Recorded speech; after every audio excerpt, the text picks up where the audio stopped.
Good morning po again mga kababayan, ma'am sir. This is Jomo, the Filipino channel. Ang inyo pong lingkod.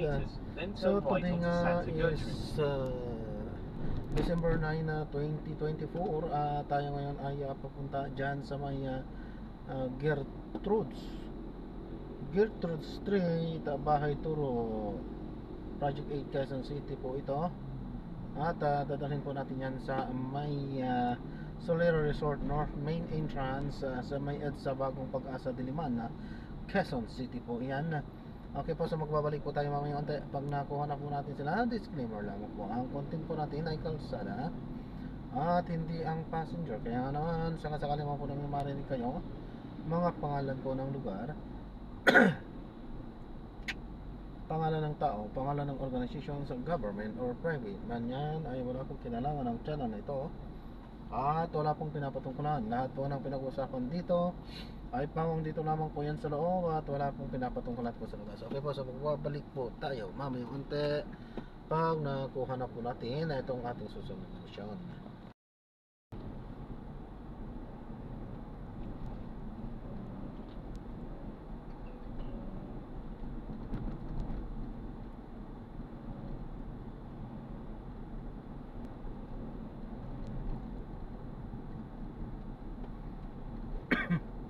There is a bumpy road in 70 meters. Please drive safely.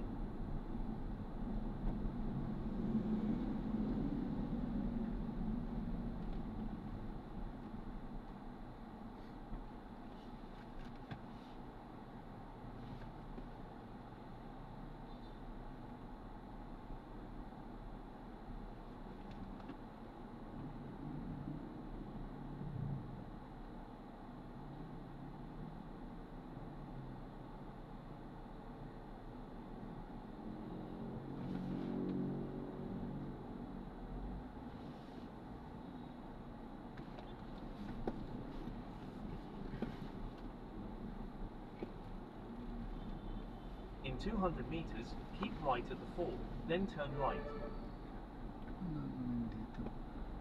Do walang gagawin.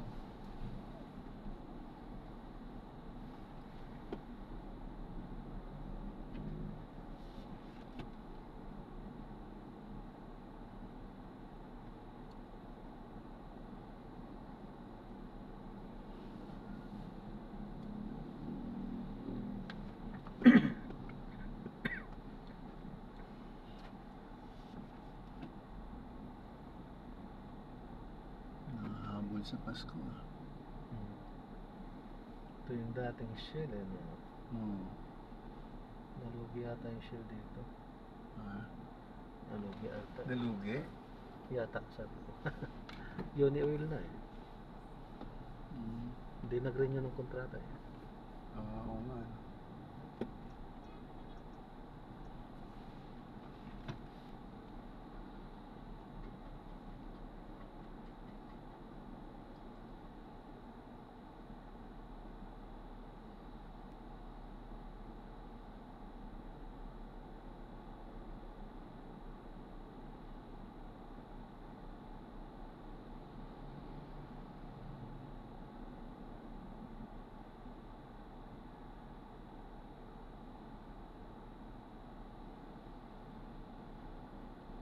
Meron pa dyan meron pa isang gasolinahan dyan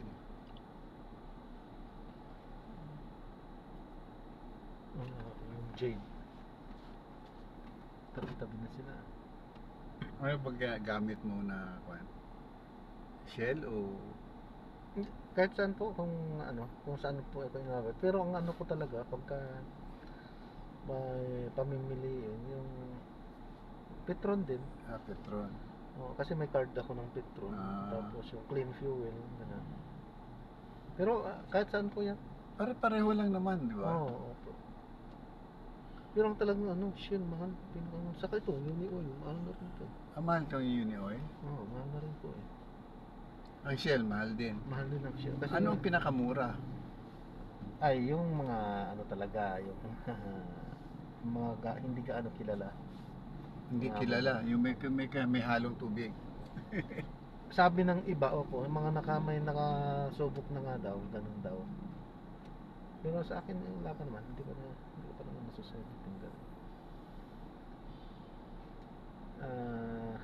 Hindi ko alam kung totoo. Maaari naman siguro.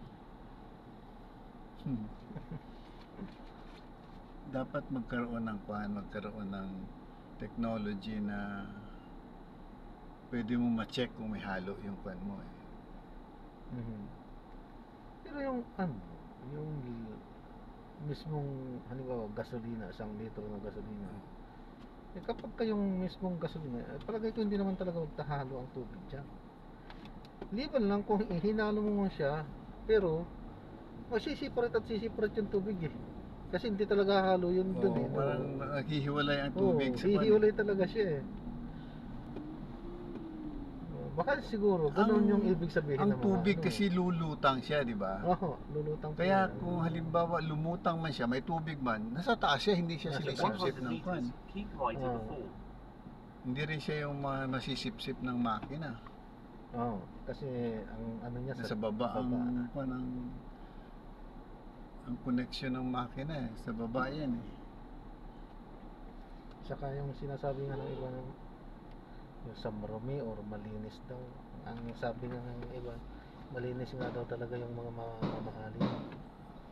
Diba may sinasabing Euro 4, Euro 5 na nga sila. Sabi daw. Ewan lang. Kasi mukhang kwan lang yan eh, parang dinadagdagan lang nila ng pangalan, parang advertisement para makapag-kuha sila. Marketing lang, marketing lang yan para strategy. Kuha din sila ng mas mataas eh. Kung dati Euro 4 yan, 5 na ngayon, hindi ibig sabihin eh, mayroon pa kami ibang technology na dinagdag dyan. Kumbaga parang marketing strategy din eh. Ito, kagaya nito. Ito, mura po ito. Yan, 53 lang po yun. Pero ang tanong dito, ano ang kailangan makapagkaroon ka ng comparison nito at saka doon sa halimbawa yung Shell or ano ba ang diferensya nila? Sa akin kasi hindi ko rin talaga yun kasi pare-parehas din eh. Pare-parehas kung kakargahan yan eh. Kung ang lang talaga, siyempre mas malaking company siguro yun. Ewan ko lang. Hindi rin ako may sarili siguro mga refinery. Yung mga dating, yung mga malalaki na. Ito siguro wala silang mga sarili pa. Wala yan kasi kaya kumukuha lang siguro sila sa kanila kasi pero bawal yatang umangkat ng gawa na eh. Hindi pwede kang umangkat. Ng gawa na? Sino bang magbabawal sa'yo na bibili ako ng gasolina halimbawa sa Petron, halimbawa sa tangke ng Petron mismo, halimbawa yung pinagkukunan niya, halimbawa yung sa Batangas, di ba mayroon kwan sila doon? I mean, dito sa Pilipinas yun nga po yung ko. Tapos ilalagay mo sa truck mo. Opo, tapos mo na yun. Dalhin mo dito, ang pangalan mo naman is ganyan. Totoo yun.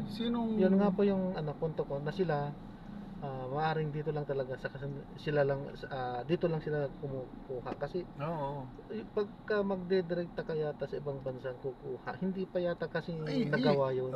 Hindi pa pwede yun kasi kailangan malaki ang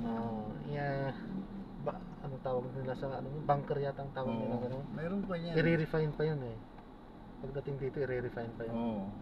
Kaya ngayon ang inaano ng sa para mas malaki yung tubo doon eh. Kasi pag doon sila kumukuha sa refinery, mas mura. Mas mura, Ngayon, ibebenta nila dito sa kalsada, may tubo din sila. Siyempre. Siyempre, natural, sila malaking customer na rin sila. Kaya may discount na rin yan. May discount din yan, siyempre. Continue for 1 kilometer, then turn left onto North Avenue. Kasi negosyo din yan eh. Kung ikaw man halimbawa ang Petron, source ng Petron dun sa usually sa kwan sila malapit sila sa dagat eh. Opo, sa Cavite. Halimbawa meron ganon, ikaw Petron, bibili sa'yo ng 5 truck. Bakit pagbabawalan mo? Siyempre business yan mabilisan yan eh. Ang gusto mo is mabilis maubos yung produkto Hindi, mo. palagay ko nga ganun natin yan. Ganun lang Kaya nangyayari. pareho lang yung ibig Nagsusupply sabihin. din. Oo. Nagsusupply Ibig din sabihin, sila. pareho lang ng mga gas yan. Oo. Hindi mo palang alam kung saan galing talaga itong gas nitong mga maliliit. May daan po ba doon sa may tawid ng Vertis North? Papunta or kailangan mo umikot ng Agao?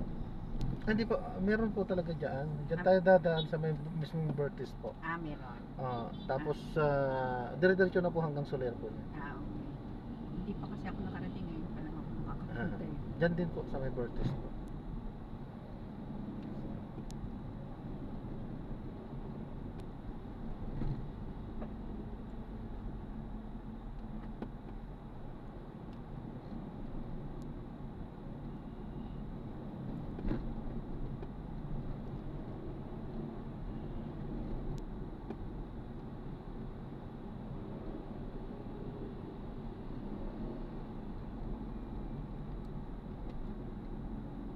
Ito nga sa dami ng motorsiklo, palagay ko hindi rin masyadong nakakadagdag ng sa negosyo yung gasolina ng motorsiklo eh.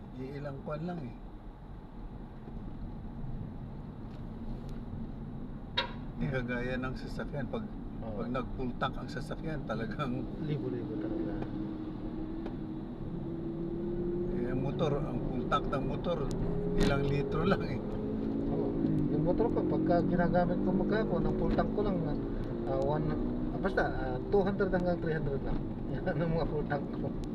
In 300 Maghapon na yun. meters, turn left at the traffic Kaya light. nga, kumbaga, ang isang full tank ng motor, eh kung minsan, isang linggong ginagamit yan eh. Kaya nga po. Kaya hindi sila dito kumikita sa motor. Sa dami talaga ng sasakyan din. Sasakyan talaga. Grabe ang sasakyan ngayon dito sa atin.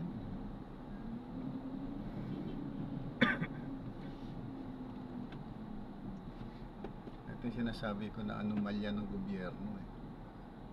Itong sasakyan, kumita sila ng gusto rito. Gawa nila dito dati eh. Yung squatters area dati, ano po? There is a bumpy road. Wala kasi kwento eh. In 100 Bakante meters, ito dati turn eh. left, then make a slight right. Buti nga na nagkaroon ng mga ganito na-develop na. Dapat hanggang doon sa Quezon Ave, na-develop nila eh. Although meron ng kakaunti na kwan doon.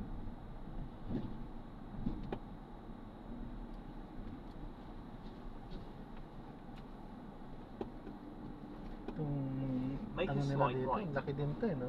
Itong Oo. gasolina na ito. Mas malaki yata ito kaysa dun sa Tambo, no? Yata, In 100 meters, Teka, doon make tayo a sa sharp likod, left, no? then in 70 meters, you will arrive at your destination. Parehas lang naman dito sa kayong dyan sa EDSA, parehas lang. oh, Pagpasok sa gate, parehas lang yan. oo nga. In 70 meters, enter the Solaire Way and take the third exit.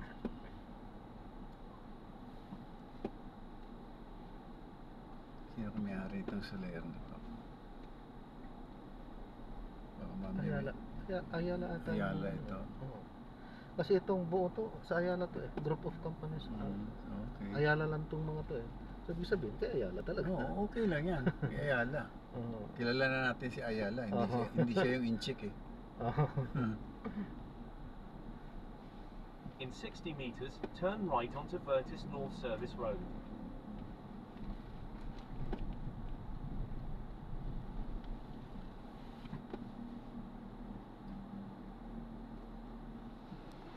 At saka gumanda to rito. Gumanda na yung medyo gumanda-ganda na yung Quezon City. Dati Makati lang ang takbuhan ng tao eh. O ngayon, sila naman ang tumatakbo dito.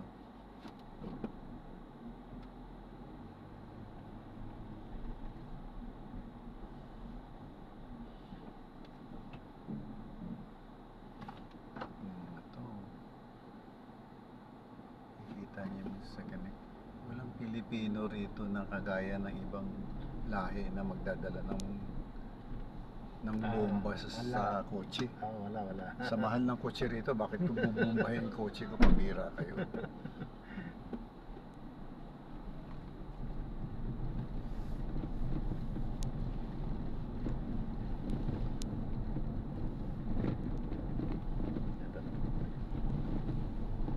80 meters, make a left U-turn.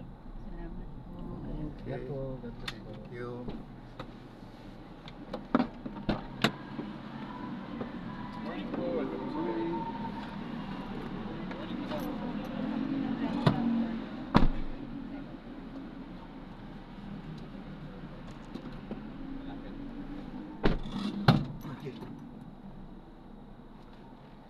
Ayan, so maraming salamat po sa panonood. Hanggang sa muli po, ingat.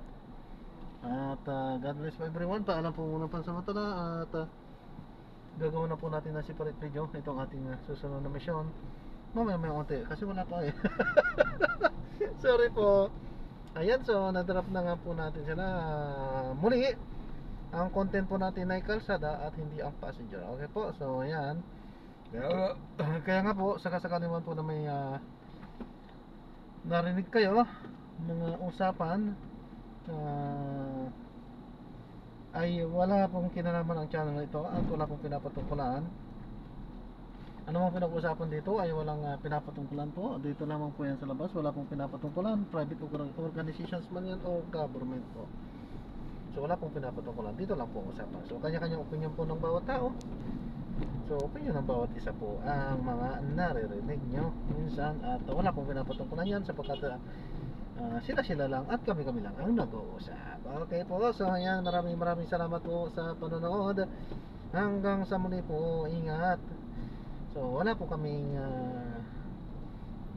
pinapatungkulan sa aming mga pag-uusap. So kung ano man sa mga nasabi at nabitawan namin or ni Sir sa aming pag-uusap ay pagkataming sa amin lang yun.